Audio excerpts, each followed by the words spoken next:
Copa do Mundo de 1998, ela foi disputada na França, a campeã foi a França e o vice foi o Brasil. A escolha da sede da Copa de 98 não caiu facilmente no colo da França. Ela disputou com a Suíça e com o Marrocos o direito de sediar a competição. A Suíça foi a primeira a desistir, não quero, é muito alto o valor para fazer a competição, e o Marrocos ficou disputando até a final com a França, até que a França foi a escolhida para sediar a Copa de 98. Nas eliminatórias não tivemos muitas surpresas, todas as seleções grandes, vamos dizer assim, grandes, participaram. O único desfalque ficou por conta do campeão mundial Uruguai, que ficou fora. Essa também foi a primeira Copa que foi disputada no formato de 32 seleções, que deu uma enxada na competição. E já vamos falar do mascote, esse personagem feio que está aqui. Eu gostava dele. Eu achava ele feio pra cacete. Eu pintei ele na rua da minha avó. O Futix é um símbolo da França, ele foi escolhido o nome dele, Futix, por causa de futebol, e o X é de Asterix.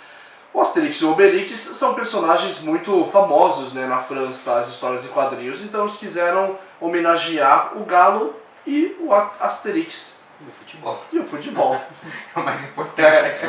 A França, que jogava em casa, mostrou ser um elenco experiente, sólido, coeso e na primeira fase não teve dificuldades em vencer os seus 3 jogos. Já na fase de mata-mata, pegou um perrenguezinho ali, eliminou o Uruguai na morte súbita, eliminou a Itália também na prorrogação e teve seu desfecho com 3-0 em cima do Brasil na final que todos nós nos lembramos.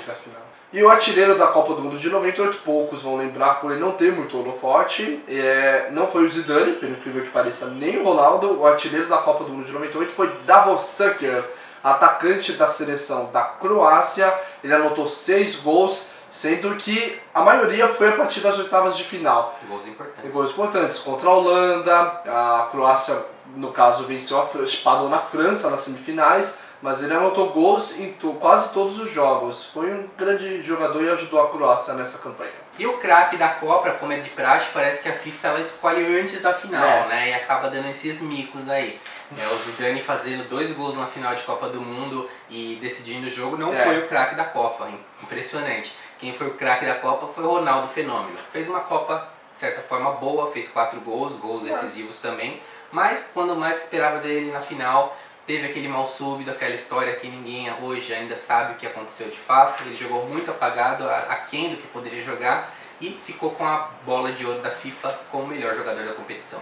A seleção brasileira, treinada na época por Zagallo, teve uma campanha mediana. Ela teve 4 vitórias, 2 derrotas e um empate. A derrota, obviamente, para a França, mas uma derrota que ninguém lembra é a derrota para a Noruega na primeira fase por 2-1. Marcou bastante essa derrota, por sinal. A derrota na final foi muito mais marcante, né? Só foi apagada depois do 7-1. E o empate foi contra a Holanda nas semifinais, que venceu nos pênaltis. E talvez a maior decepção dessa Copa não foi o Brasil, foi a Alemanha. A Alemanha ela tinha ganho a Euro 2 anos antes, de 98 e 96, e se esperava muito da seleção alemã. A seleção alemã passou bem na primeira fase, com 3 vitórias, só que parou numa surpresa novata em Copas. A Croácia meteu 3-0 nos alemães e eliminou a grandiosa seleção alemã. Vamos falar agora da final da Copa do Mundo de 98, que foi algo que me marcou muito, não sei se marcou você também, porque era a que eu tive a mais consciência mesmo. A de 94 eu não tinha tanta, não gostava muito de futebol. Mas essa, eu tinha muitos ídolos lá que eu curtia, né, na seleção brasileira. Não sei pra você, mas pra mim foi um desastre aquela final. Sim. Nossa. Acho que como você falou, era que a gente já acompanhava o futebol com os clubes, Campeonato Brasileiro, via muitos jogadores que víamos jogar nos clubes no Campeonato Brasileiro. Naquela época não era tão internacional o futebol, em que os craques estavam todos jogando fora, a gente via muitos jogadores jogando no Brasil ainda. E foi realmente uma tragédia. A gente não esperava. Acho que o Brasil tinha uma seleção melhor que a da França. E foi uma massacre, porque aqueles 2 gols de cabeça do Zidane, praticamente iguais, calaram a boca de todo mundo. Porque eram gols que ninguém espera, 2 gols de escanteio iguais praticamente, o cara cabeceando do mesmo jeito, pô. Foi uma pane geral, um escanteio sem marcação, deixou o principal jogador francês fazer esses gols. E no finalzinho o Petit numa No arrancada no contra-ataque contra-ataque, besta, né? fez o terceiro e acabou com todo o sonho do brasileiro de ser penta naquele ano. E o Ronaldo, que a gente já falou que foi a decepção, mas eu lembro como isso não parava de passar na TV, é como o Neymar ultimamente passa só na TV. Que o Ronaldo tá doente, não sei o que, o Edmundo ia jogar, mudou de ideia, vai jogar, e foi essa desgraça. Eu lembro que na escalação pré-jogo mostrou a lista dos jogadores relacionados e tava o Edmundo como titular, né? Parece que de última hora o Ronaldo falou, não, tô bem, vou jogar, e não tava bem, né? Era claramente ele não tava bem. Até hoje há mistérios do que realmente aconteceu nessa final. Muito diz do que não diz e a gente não sabe realmente a verdade. E muitas foram as novidades adotadas para a Copa do Mundo de 98, no sentido de regras novas. A principal é o gol de ouro ou morte súbita, que foi adotado para os jogos de mata-mata a partir das oitavas de final. Que se terminasse empatado, o jogo iria para a prorrogação, quem fizesse o primeiro gol eliminava o adversário. É uma forma bem dramática, né? Muito injusta às vezes. Cruel. E acabou sendo abolida Copas depois. Sim. Outra novidade foi a questão do impedimento passivo. Muitas vezes um jogador ficava lá na banheira, a bola voltava para o seu campo de defesa e por um motivo ou outro a bola já voltava para o campo de ataque em que ele estava em posição de impedimento. Se ele não participasse da jogada, se ele se recusasse a ir em direção à bola, ele não seria detectado como impedido. Outro jogador partindo de trás da linha da bola poderia normalmente seguir a jogada.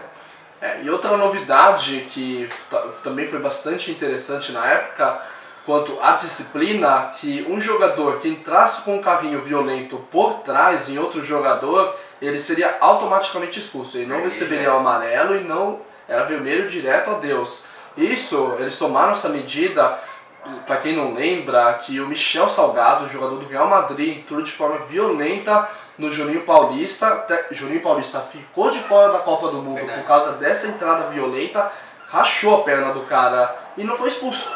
Acho que nem amarelo ele levou na época, então eles tomaram essa medida por causa disso. Outra medida que perdura até os dias de hoje é a questão da placa dos acréscimos. Anteriormente o juiz, por conta própria, definia os acréscimos e ninguém sabia quantos minutos ainda teríamos de jogo. A partir da Copa de 98 a placa é erguida e todos no estádio, na TV, ficam sabendo. 3, 4, 5 minutos de acréscimo. E o jogo que teve uma certa aura de tensão foi a partida entre Estados Unidos e Irã. Eles têm uma questão histórica que eu não vou entrar em discussão, mas havia estavam falando demais sobre essa partida. Só que aconteceu totalmente o contrário, o pessoal achou que ia ser violento e tal, não. Ou eles trocaram flores, abraços antes da partida e acabou com um jogo muito interessante com vitória do Irã de 1-0. O goleiro alemão Lothar Matthaus foi um recordista na história das Copas. A Copa de 98 nada mais nada menos foi a 5ª Copa do alemão. Ele também acumulou 25 partidas em Copas, 3 finais seguidas e um campeonato mundial. E na Copa de 98, Dunga e Tafarel se tornaram recordistas em partidas em Copas do Mundo pela seleção brasileira. Foram 18 partidas feitas. E outro fato interessante, é ligado ao Brasil, mas não à seleção brasileira, é o técnico Parreira. Ele era o técnico da seleção da Arábia Saudita e foi o primeiro técnico a ser demitido no meio da Copa do Mundo. Ele fez 2 partidas, 2 derrotas, demitiram o cara. O Golden Goal, novidade na Copa, morte súbita, o gol de ouro, pela primeira vez foi colocado na Copa como uma regra válida. E o primeiro a marcar o Golden Goal foi um jogador campeão mundial, foi Laurent Blanc, o zagueiro francês, fez o gol na vitória na prorrogação contra os paraguaios e o goleiro do Paraguai era José Luis Chilavert. E a Itália pode pedir música no Fantástico. Ela perdeu na Copa de 98 pela 3ª vez seguida, foi eliminada nos pênaltis em 90 pela Argentina, 94 Brasil e em 98 pela França. E a Croácia, estreante em Copa, como já dissemos, ela eliminou a campeã mundial a Alemanha e obteve o honroroso 3º lugar, assemelhando-se muito a Portugal, que na sua estreia em Copas também 66. Conseguiu um 3º lugar muito comemorado. 98 também foi a primeira Copa do Mundo da Jamaica, treinada pelo técnico brasileiro René Simões. E um dado interessante quanto à tecnologia, na Copa de 98 é que era uma época já de internet, as pessoas já tinham computadores, não eram os computadores potentes de hoje, mas já tinha internet, não tinha rede social, então a pessoa não entrava no Facebook. Windows 98, É, aquelas nuvens. Exato, era muito bizarro. E o site da FIFA era o único lugar de notícias, né, para a pessoa entrar e ver notícias da Copa do Mundo, teve 1 bilhão de acessos durante o Mundial. Um recorde realmente. E outro fato interessante quanto à tecnologia envolve hackers. Sim, já existiam hackers nessa época. E eles invadiram o site da CBF e jogaram um boato que até hoje se discute de que cada jogador brasileiro teria recebido 570 mil dólares para perder para a França a final, e em troca o Brasil sediaria a Copa de 2002, fato que não ocorreu. Daniel Passarella fez uma exigência aos jogadores argentinos e essa exigência acabou deixando 2 craques argentinos fora da Copa. Canidia e Redondo não aceitaram essa exigência do técnico Daniel Passarella. Qual a exigência era? Não, qual será? Eles não podiam entrar de esmalte? Não. Teriam que cortar os cabelos, ele não gostava de cabeludos. O Batistuta, que era cabeludo, assumido cabeludo, sempre que você remete a Gabriel Batistuta, você lembra dos longos cabelos de Gabriel Batistuta. Total. Foi o único que aceitou cortar os madeixas e foi para a Copa. Esse foi nosso especial Copa do Mundo de 1998, espero que vocês tenham gostado, não se esqueçam de curtir nosso canal, inscrever-se e até mais. Ele simbolizava um animal que tinha muito na França, né? Não tem muito galo na França. É um símbolo do país, caralho. Tem até no símbolo da Federação Francesa de Futebol um galo, cara. É isso. Tinha muito, eles andavam por Paris, um galo ali embaixo da Torre Eiffel. Esse Futix. É difícil, pô.